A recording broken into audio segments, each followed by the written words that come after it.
Hello, everyone, and welcome to episode 51 of the Break-Thru Active podcast. Today, I'm joined by Steve. Hello. Hey, mate. How are you? Good, thanks. We're trying to hold the fort down without Mitch at the moment between you, Di, and Brody. We've been flat out. It's been really good without him, actually. Yeah, I've enjoyed it too. It's Life's better without Mitch. Yeah, it's a lot smoother. That's for sure. Absolutely. So the reason for today's podcast is all about our upcoming partner event on July 11. Reason why I do this podcast, well, I'm curious to see who actually listens to it. But every single day, every single session, I've been asked by members, hey, what is the workout? What is the first workout in their partner event? I'm sure you've been asked the same things. Yeah, people have been asking me a few different things, whether that be, do I have to lift the same as my partner, or is it a mix of strength and cardio? But yeah, we're about to reveal it now, which is exciting. Yeah. So yeah, I've had is it more strength? Is it more cardio? Mm-hmm. Male, female difference in calories? What if I lose? What if I win? What's the first prize? Lots of suspense and awe around this event, which is good because it keeps people intrigued and motivated.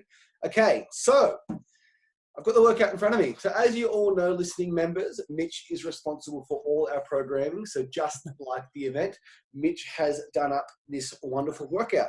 Now, there is going to be 3 events. So event 1, event 2, and event 3. So what we'll do is we have our categories, under 35s, over 35s, and 50s. All right. So let's just say someone is 17, someone's 45. You will compete in the youngest person on your team's category. So in that example, you'd be under 35s.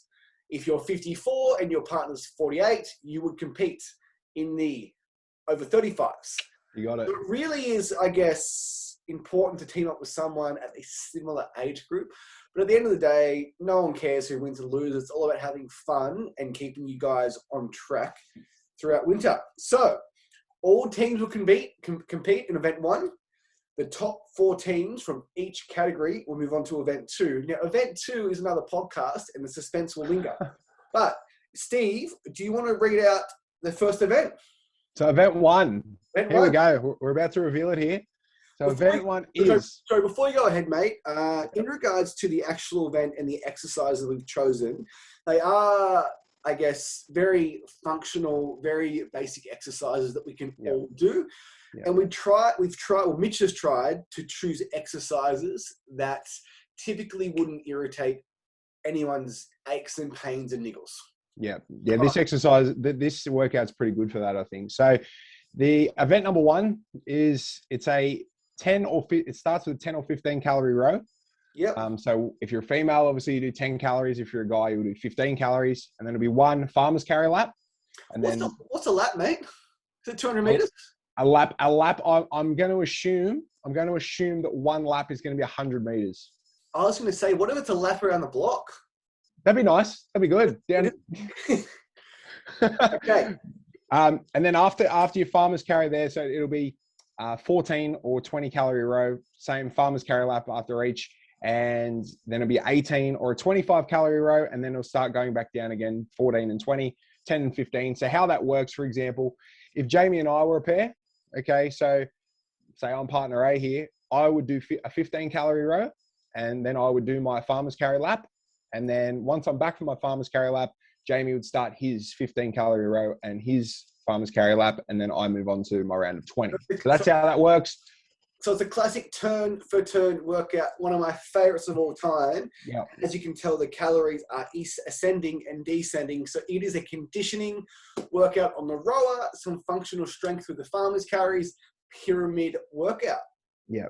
Another thing is this, I think it's really important for our members to hear, is that if you're partnered with somebody that you think, oh, geez, like, you know, they carry this much, they carry that much, don't stress. You're probably not going to carry as much as that person. You will probably carry to your ability, the best of your ability. I'm going to go out on a limb here, and I'm going to say that Mitch will have recommended weights. 100%, for sure. So, I think that's a good thing. For all females in the under 35s categories, might be lifting a certain weight for the farmer's carry, and same for guys, and maybe the weights might scale as we go up into the age groups. Not saying that the over 35s are going to be slower than the under 35. That's right. That's exactly right. But so in regards to that workout, mate, the whole point of the event really is just for everyone to have a go. That's exactly right. Like you know, like we know that there's a prize at the end of it and whatnot, but all we really expect is just your best effort. That's the be all end all at the end of the day is your best effort. And if you give 100%, then that's what we can do. That's the best you can do. And let's just say you're the slowest team at Break-Thru Active. We are going to retest this workout in about 3 months. Yeah. So we will record the time and you can try again in 3 months. And we've discussed this in previous podcasts, but we really want to focus on performance goals over body composition goals, right? Correct. So Yep. if it is a body composition goal, it does require a certain amount of working out, exercise, with a limited number of calories. And it's very hard for someone to progress week after week after week if you're already at your body weight goal or body composition goal, or if you are happy with the way you look. What we love about performance goals is you can improve week after week, month after month, year after year. And it's so important for you to see progression in terms of keeping you on track and keeping you motivated. Mate, I couldn't agree more. 100%. I agree with everything you said, especially the point where somebody gets to a certain spot where there's not much more room for them to grow in the sense of, you know, weight loss or whatever. It's really, really good to have these sorts of goals to, again, help keep them motivated. And it's bloody cold. Like, you know, it's super important to stay motivated and to be held accountable by your partner, especially in these freezing cold months. Yeah, and we discussed in the past almost having a buddy system.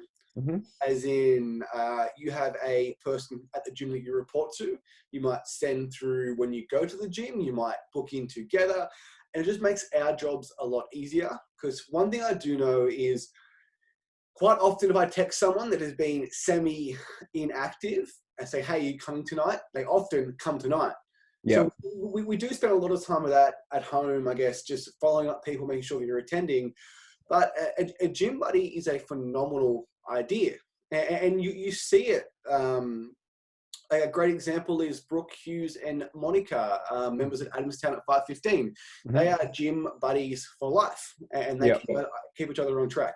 So part of, I guess, the event and partnering up you guys too, like maybe you guys were already friends and it strengthens that connection with that person at the gym and keeps you on track for the next month, or you're partnering with someone that you've maybe passed in the gym or that you're just getting to know, and it's just another person that you can keep accountable and keep you on track.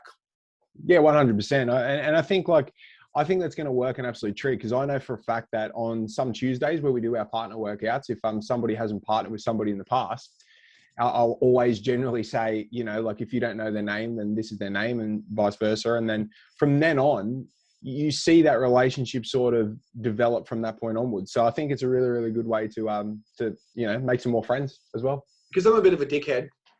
When we have two people in the gym and I partner them up and they haven't been partners before, or they don't know each other, and you partner them up and they look at each other. I'm like, hi, my name's Megan. Hi, my name's That's how humans typically interact and say hello. Yeah, that's it. We've met each other before. Just be friendly. Yeah, that's it. That's exactly right. Just dive head first. Just get in there. Do you approach it that way or a bit nicer? Mate, I'm not as full on as you, mate. I'm a little bit more calmer. I usually just say, let's say, for example, if you know yourself and Mitch didn't know each other, I'd say something like, okay, Jamie, I'm going to partner you up with Mitch. And do you guys know each other? Oh, no, not really. Seen each other a little bit. Okay, perfect. So Jamie, that's Mitch. Mitch, that's Jamie. Now you're acquainted. You're good to go. I just try and break the ice. So when I turn away and walk away, they can go, geez, that guy's a dickhead. Yeah. People bond over things they don't like. Dude, if that's your strategy, you just run with it. That's it's worked so far. So with the workout, rowing. So that's obviously a cardio workout, a conditioning workout. What is your number one tip for rowing? Does Steve like long strides, short strides? Will you try and come out hard, set a regular pace? What's your strategy? So my strategy, so I'm looking at it now. So if I was to tackle this, so I'm obviously starting with 15 and then I'm going to 20 and then 25. In regards to the pace, like in regards to the strokes, I'm definitely going for longer strokes. I'm trying to get as close to the monitor, the screen as possible. And I'm trying to pull back as far as I possibly can. When you're doing, you know, short, quick strokes, it might seem like you're getting there quicker, but the longer the strokes, the harder you pull, you're going to get your calories a little bit quicker, I'd say. So I would do that. But I would probably, especially in the first 2 rows, I would say try and I'd probably go about 75% of my max effort, and then at around the 25, and then back down to the 20 and the 15, I'd start upping it a little bit, maybe to like 80, 85. I would never go 90 plus, otherwise you're just going to burn out straight away. I think I tend to disagree there, mate. I think turn for turn being such a short workout, the adrenaline in the room. Oh, for sure, yeah. But another thing is you got to try and you got to try and conceive some energy. I think as well, because would you rather flame out or finish the workout and have more in the tank and live with a regret for the rest of your life? Well, like, look, again, I think when it comes to strategy, so it's one thing rowing hard, but then there's another thing on top of it with, all the energy and excitement and the buzz and whatever. And then that just adds to it. So I just think, maybe if you travel around that 80% mark at the whole time, I think it's enough. I think it could be enough. Yeah. But having said that, that's what I would do. Now, let's just say that you do get out in that first workout. There's going to be a barbecue on, so I'll cook you breakfast. And there's also going to be another group workout after that. Now, strategy for the farmer's carry, I think it's very simple. I've got one tip. You squeeze that kettlebell like your life depends on it. That's right. If you're watching on YouTube video, no finger grips, no fish hook grips. You're going to grab that kettlebell in the middle of your palm and squeeze as hard as you can. And I'll let your shoulders just depress. And relax. We're not carrying much tension through our neck. I think the best part about it when you were talking about the the buzz around the place when everything's happening, I think especially with the farmer's carry, you're not going to have enough time to get down to the end and plonk your kettlebells down like some of us do. I know I do that. I'm like, damn, this is rough. You'd be running that high on adrenaline that you'll just get down and get back that quick. So do you think there's people in the gym that are competitive? Do you think there will be some farmers carries turning into farmers runs? Absolutely, 100%. It's absolutely like it's an absolute given. But I'll be marshalling that pretty hard on the day. I'll be saying slow down and we'll keep it under control. In power walking the Olympics, do you remember the Sydney 2000? I know you're talking about. Yeah. And I believe at one time there has to be contact with the ground. One foot has to be contacting the ground at all times. So I might get you to marshal that at the gym to make sure there is one foot always on the ground. Otherwise, it is considered, I guess, jogging or running. Just completely off topic. Do you remember that lady's name? No, do you? No, I don't. That's why I was asking. Oh, yes, I do. Jane Saville is her name. Jane Saville. Jane Saville. Look that up. If anyone hasn't seen it, YouTube it, Jane Saville. It's devastating. She was coming into the stadium, full crowd, and then horrible. Suspended. Like home Olympic, and then just like all of a sudden, nah, mate, gold medal. I think today with 4K cameras, I think there'd be a lot more disqualifications. Oh, 100%. What? 100%. No question. 100%. We might be using that on the day. Yeah. Part of my, I guess, I've been telling members it's going to be a great morning and exciting because July 11. Sunday morning, me and you are going to be absolutely fever pitch. Not only is the event, and we love seeing you guys, love working out with you guys, but there is someone who happens to be tattooed on your calf muscle who is fighting that day. That's right. And it is a third fight in a trilogy. It is 1-1, and it is life or death. So, Steve, do you want to give us a quick rundown of what's going to happen that day? Yeah, so on that day is UFC 264. If you're unaware, Conor McGregor fights Dustin Poirier in a trilogy fight for the ages. Now it's for all the marbles. Whoever wins this fight takes it. That's it. Trilogy fight. They're two of the greatest lightweights of all time. But the funny thing is their first fight, there's a lot of back and forth. There's a lot of shit talk. And in their second fight, they were really amicable. They were really nice about it. Now, this time, our main man, he just has to go bananas. Insults deluxe. And he did tweet, no more Mr. Nice Guy. So I'm hoping he just lets loose. And another thing is this, for you, all you members, now, you really want Conor to let loose, all right? Now, the reason why you want him to let loose is because in the week prior, whilst he's letting loose, the more he lets loose on Sunday morning, the more energy that Jamie and I will provide for you guys. So that's what you're hoping for here. You're hoping for that. It is my most anticipated UFC fight of all time. Number one? It's going to be a special day. Because it is for all the marbles. If he loses, he probably retires. If he wins, he fights Charles DeBronc, which no one knows who he is. Yeah. Anyway, it's a big morning, and our UFC days, I think they're quite famous around the gym. Everyone knows Steve comes to my house and it's pies and jams, and we have a great time. But that day, if it's for all the marbles for them, it's for all the pies for us. Absolutely. 100%. It should be a great day, July 11. I'm really looking forward to it. And the fact that it's like 2 weeks away, even better. And the more exciting the UFC card pay-per-view event is, the more courses that I serve up. So that if it's a boring card, 2 courses, but a Conor McGregor card just serves 5 courses. And I'll run you through the 5 courses and then we'll wrap this up. Course 1 is a bag of honey soy chicken chips, half a bag each for the first fight. Course 2 is a frozen Mars bar, 151 calories. They are unbelievably tasty and low calories. Course 3 is the big bopper. It is 2 pies, frozen gems, and frozen sweet potato fries with this dirty vat gravy from IGA. So good. If you ever went to Chickadee or Red League growing up, and it's that thick gravy, that's what we're having. Course 4 is a caramel. Course 4 is usually a brownie, and then course 5 is the caramel slice of caramel slices.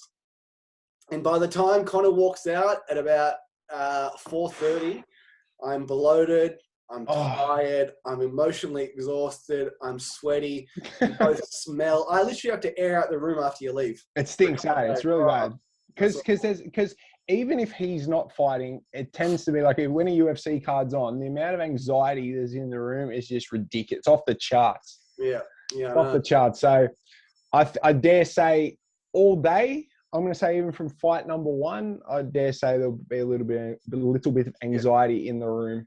And all you patriots out there, an Australian guy called Tai Tuivasa is actually fighting on the same card, and he's fighting ex-NFL player Greg Cardi. So we could talk about it all day, but let's wrap this up. Let's get back on track. Once again, event 1 for our first inaugural partner event is a partner workout. Turn for turn, Steve and I are partnered. The workout is 15 calories on the rower, 1 lap farmer's carry. Steve completes that, and then I begin, and those calories just keep increasing until the finish line. So it's going to be a phenomenal day. We've got about 34 teams, I believe, Steve. Something like that, yeah. We have a list of people. We know where all you are that day. So if we haven't asked to participate, we will text you personally, and we want to get you on board because it's just going to be a big, fun day for the entire gym. I've been thinking about it. I've been stewing on the strategy actually for this last 10 minutes. And I think the strategy is to just go absolutely balls to the wall. Absolutely. You don't leave any in the tank. Just go balls to the wall, 100%. Because when you think about it, the max amount of calories you're going to be doing if you're a guy is 25, and the max at one point for a girl is going to be 18. It should be no more than a minute if you're going like batshit crazy. Yeah, and all of our members, I think they're going to surprise themselves with their fitness, and they're going to blow through this workout. And it would be a sad, sad day if you leave some in the tank. It would be a sad, sad day if Conor McGregor does the same thing. I completely agree. 100%. Just go absolutely bananas. Most importantly, I think it's super important just to have a bit of fun as well, and just put in your best effort. And it's going to be exciting too, because we're going to expose some public speaking fears in a fortnight after the event, because we're going to present the trophies to the winners. And yes. I expect an acceptance speech. 100%. At least 5 minutes. At least. If Brad Morrow gets on the microphone, he'll be thanking everyone. It'll be a long, drawn-out speech. No, I'm very, very much looking forward to it, mate. I think it'll be a good day, actually. Me too, mate. All right, guys, thanks. We'll wrap it up there. We'll reveal event 2 and event 3 over the next 2 weeks leading up to the event, and I am so excited. Me too. Cool. Have a good day, guys. See ya.